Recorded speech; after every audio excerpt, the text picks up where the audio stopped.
मेरा YouTube channel astro Naresh पर आपका स्वागत है। नमस्कार, मैं हूं नरेश कुमार। सबसे पहले उन दर्शकों का शुक्रिया जिन्होंने पेज को सब्सक्राइब किया है, पेज के वीडियोस को शेयर कर रहे हैं, लाइक कर रहे हैं और कमेंट भी कर रहे हैं। हम बात कर रहे हैं स्टोन्स की, आपको कौन सा स्टोन पहनना चाहिए और कौन सा स्टोन नहीं पहनना चाहिए। आज हम बात करेंगे कर्क लगन के जातकों के लिए कौन सा स्टोन ज़रूरी है पहनना, कौन सा स्टोन आपको बिल्कुल नहीं पहनना चाहिए। क्योंकि स्टोन जो होता है ये सबसे महंगी रेमेडीज़ में से एक है एस्ट्रोलॉजी की। आप बहुत ज़्यादा पैसा खर्च करते हैं लेकिन या तो उसका आपको फ़ायदा नहीं होता या फिर इसका नुकसान होना शुरू हो जाता है। ये इसलिए होता है क्योंकि आपको जो स्टोन पहना दिया जाता है वो स्टोन शायद आपको सूट नहीं करता आपकी कुंडली के मुताबिक। कई बार ऐसा होता है कि जो आपको स्टोन रिकमेंड कर रहा है व्यक्ति, उसका कुछ स्टेक होता है या उसके अपने कुछ हित होते हैं, या जिसने आपको स्टोन बेचा है या उसको समझ नहीं है प्रॉपर, या फिर जानकारी का अभाव है, या आपको भी समझ नहीं है। तो आप एक एस्ट्रोलॉजर की गाइडेंस के ऊपर या एक स्टोन बेचने वाले की गाइडेंस के ऊपर ही एक जो है वो आप स्टोन ले लेते हैं। सामान्य तौर पर देखने को भी मिलेगा कि यहाँ पर राशि के नग बेचे जाते हैं। राशि के नग नहीं होते, लगन के जरिए डिसाइड करना चाहिए हमेशा। जो स्टोन है वो लगन के जरिए ही डिसाइड होता है, क्योंकि लगन कुंडली ही आपकी जो है वो आपकी पूरी आयु जो है या आपकी महादशा अंतर्दशा वो सारी लगन कुंडली के हिसाब से ही कैलकुलेट होती है। तो राशि के स्टोन नहीं होते, लगन के जरिए ये स्टोन जो है वो रिकमेंड किए जाते हैं। एक अच्छा एस्ट्रोलॉजर आपको लगन देखकर ही स्टोन रिकमेंड करेगा।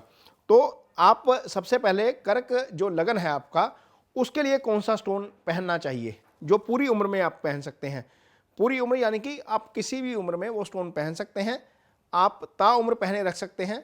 कुछ स्टोन होते हैं जो आपको सिर्फ महादशा में पहनने चाहिए, कुछ स्टोन होते हैं जो आपको पहनने ही नहीं चाहिए, कुछ भी हो जाए आप ना पहनिए, उसका नुकसान ही होगा। तो कर्क लगन के लिए सबसे पहले तो यह है कि आपकी राशि का स्वामी चंद्रमा है। तो चंद्रमा का स्टोन, चंद्रमा चूंकि आपकी कुंडली में राशि स्वामी है, लगन का स्वामी है, सॉरी, लगन के स्वामी का स्टोन आप पूरी उम्र के लिए पहन सकते हैं। यदि चंद्रमा की पोजीशन आपकी कुंडली में 2, 6, 8, 12 भाव में नहीं है तो आप इस लिटिल फिंगर में मोती या मून स्टोन पहन सकते हैं। पूरी उम्र के लिए पहना जा सकता है, इसमें कोई दिक्कत नहीं है, कोई इसमें कंफ्यूजन नहीं है। अगला स्टोन है मंगल का स्टोन, मूंगा। चंद्रमा जब कर्क लगन की पत्रिका होती है तो जो मंगल है वो योगा कारक प्लैनेट हो जाता है आपकी कुंडली में, क्योंकि मंगल की एक राशि आपके पंचम भाव में आती है, दूसरी राशि आपके दशम भाव में आती है। जब एक केंद्र और एक त्रिकोण का मालिक हो जाता है प्लैनेट तो इसको योगा कारक बोलते हैं। तो त्रिकोण के भाव का स्वामी वैसे भी पहन लेना चाहिए स्टोन। तो मंगल का मूंगा आप पहन सकते हैं। शर्त वही है कि मंगल की प्लेसमेंट 2, 6, 8, 12 में नहीं होनी चाहिए, यानी कि दूसरे, छठे, 8वें और 12वें भाव में नहीं होनी चाहिए। यदि ऐसी स्थिति है तो मंगल का स्टोन भी आपको नहीं पहनना चाहिए। यह स्टोन भी आप पूरी उम्र के लिए पहन सकते हैं, इसमें कोई दो राय नहीं है। अगला स्टोन है जो आप पहन सकते हैं वो है पुखराज। पुखराज गुरु का स्टोन है और गुरु आपकी कुंडली में भाग्य स्थान के स्वामी है, लेकिन गुरु की मूल त्रिकोण राशि धनु जो है वो आपकी कुंडली में छठे भाव में होती है। यह स्टोन आप तभी पहन सकते हैं यदि छठे भाव में कोई प्लैनेट पड़ा है, गुरु नहीं कोई अन्य प्लैनेट पड़ा है तो छठे भाव के फल जो है वो प्लैनेट करेगा। गुरु नहीं करेंगे तो आप वो स्टोन पहन सकते हैं, अदरवाइज गुरु का स्टोन ना पहनिए। यदि प्लेसमेंट अच्छी नहीं है, छठा भाव खाली है, तो गुरु का स्टोन पूरी उम्र के लिए नहीं पहनना चाहिए। हाँ, महादशा में आप पहन सकते हैं, लेकिन उसके लिए भी कंडीशन यही है कि गुरु की प्लेसमेंट 6, 8, 12 और दूसरे भाव में नहीं होनी चाहिए। अगला स्टोन जो आप पहन सकते हैं वो है शुक्र का। आप डायमंड पहन सकते हैं, आप वाइट डायमंड पहन सकते हैं जिसको हम जरकन भी बोलते हैं, अमेरिकन डायमंड पहन सकते हैं। ये सोने में पहना जाता है, इस फिंगर में पहना जाता है, लेकिन शुक्र की पोजीशन 2, 6, 8, 12 में नहीं होनी चाहिए। तो क्या सूर्य का रूबी आप पहन सकते हैं जिसको मानिक बोलते हैं? बिल्कुल पहना जा सकता है। ये हालांकि ये मारक स्थान का स्वामी है, लेकिन यदि महादशा चल रही है सूर्य की, ये 7 साल के लिए आती है, तो आप पहन सकते हैं। शर्त वही है कि सूर्य की पोजीशन 2, 6, 8, 12 में नहीं होनी चाहिए। तो ये शनि का स्टोन आपको कभी नहीं पहनना। कई बार नीलम पहन लेते हैं हम। आपकी कुंडली में शनि जो है वो सप्तम भाव के स्वामी है और अष्टम भाव दोनों के स्वामी है। तो सप्तम भाव वैसे भी मारक स्थान होता है और शनि प्रबल मार्केश है, और शनि की दूसरी राशि आपकी कुंडली में पड़ी है अष्टम भाव में। ये मूल त्रिकोण राशि होती है कुंभ, जो अष्टम भाव में चली गई है। तो अष्टम भाव के स्वामी का स्टोन वैसे भी नहीं पहना जाता। शनि वैसे ही मार्केश हो गया आपकी कुंडली में, तो शनि का नीलम कर्क लगन के जातकों को कभी नहीं पहनना चाहिए।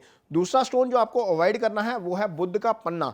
बुध की एक राशि आपकी कुंडली में 12वें भाव में चली गई है और दूसरी राशि तीसरे भाव में है। तीसरा भाव अष्टम का अष्टम होता है और कई बार अष्टम के फल ही कर देता है। तो ऐसी स्थिति में बुध का पन्ना भी आपके लिए वर्जित है, यानी कि बुध का पन्ना और शनि का नीलम आपको नहीं पहनना चाहिए। बाकी स्टोन आप पहन सकते हैं, उनके लिए जो स्थिति वही है कि प्लैनेट 6, 8, 12 में या दूसरे भाव में नहीं होने चाहिए। सूर्य का स्टोन आप महादशा में पहन सकते हैं, गुरु का स्टोन भी आप पहन सकते हैं महादशा में। अदरवाइज आप मोती या फिर आप मूंगा जो है वो इसको लाइफ टाइम धारण कर सकते हैं। अब अगला सवाल आता है कि इसको धारण कैसे करना है। तो नग को धारण करने का सबसे अच्छा तरीका होता है कि मान लीजिए आपने जो लाइफ स्टोन है वही धारण करना है, मान लीजिए मोती धारण करना है, तो आप सोमवार के दिन सुबह सूर्य की पहली होरा यानी कि जब सूर्य उदय होते हैं उसके 1 घंटे के भीतर भीतर मोती को जो दूध में जो है वो धोकर उसका शुद्धिकरण करके उसको रात को ही रख सकते हैं आप चाहे तो, उसको कच्ची लस्सी में, जिसको कच्ची लस्सी भी बोल देते हैं, दूध और पानी मिक्स करके उसको रख सकते हैं। सुबह ओम सोम सोमाय नमः का मंत्रा जाप करके 1 माला आप कर सकते हैं या 2 माला कर सकते हैं, जितना भी आपके पास वक्त है उसको धारण करना है। और अपना मकसद ज़रूर बोलिए धारण करने का। कई बार हम स्टोन धारण कर लेते हैं, संकल्प नहीं लेते। संकल्प लेकर कि मैं इस मकसद से ये धारण कर रहा हूँ और इसका मुझे फल मिलना चाहिए, तो ये स्टोन आप धारण कर सकते हैं। यही विधि आप मंगलवार को जो है वो आपका जो मंगल का स्टोन है आपका उसको धारण करने के लिए लगाएंगे। मूंगा, यही विधि आप मंगल का स्टोन मूंगा धारण करने के लिए लगाएंगे। और इसी विधि के जरिए आप शुक्र का स्टोन डायमंड या वाइट डायमंड या गुरु का स्टोन जिसको हम पुखराज बोलते हैं या सुनैला भी बोल देते हैं, वो सुनैला जो है उसका उपरत्न होता है, वो आप धारण कर सकते हैं। तो ऐसे जो है विधि है इसको स्टोन को धारण करने की। यदि आप इस तरह से धारण करते हैं तो निश्चित तौर पर स्टोन का आपको बहुत फ़ायदा होता है। ये याद रखिए कि ये जो स्टोन है ये सबसे महंगी रेमेडी है। मंत्रास के बाद, यंत्रास के बाद, डोनेशन के बाद सबसे महंगी रेमेडी यही आती है। इसको धारण करने में सावधानी बहुत ज़रूरी है। आपकी सिलेक्शन बड़ी ज़रूरी है। यदि आप सही तरीके से सिलेक्ट कर देते हैं और सावधानी बरतते हैं तो आपका भाग्य निश्चित तौर पर चमकता है। स्टोन आपको बहुत सपोर्ट करते हैं कई बार और आपको बहुत अच्छे रिजल्ट भी मिलते हैं। लेकिन सिर्फ इसको सिलेक्ट करने की प्रक्रिया और पहनने की प्रक्रिया ज़रूर फॉलो करें। ये वीडियो आपको कैसा लगा कमेंट बॉक्स में अपनी राय ज़रूर दीजिए। यदि ये वीडियो अच्छा लगा है तो इसे शेयर ज़रूर करिए, पेज को सब्सक्राइब ज़रूर करिए। इसके साथ ही मुझे दीजिए इजाज़त। नमस्कार।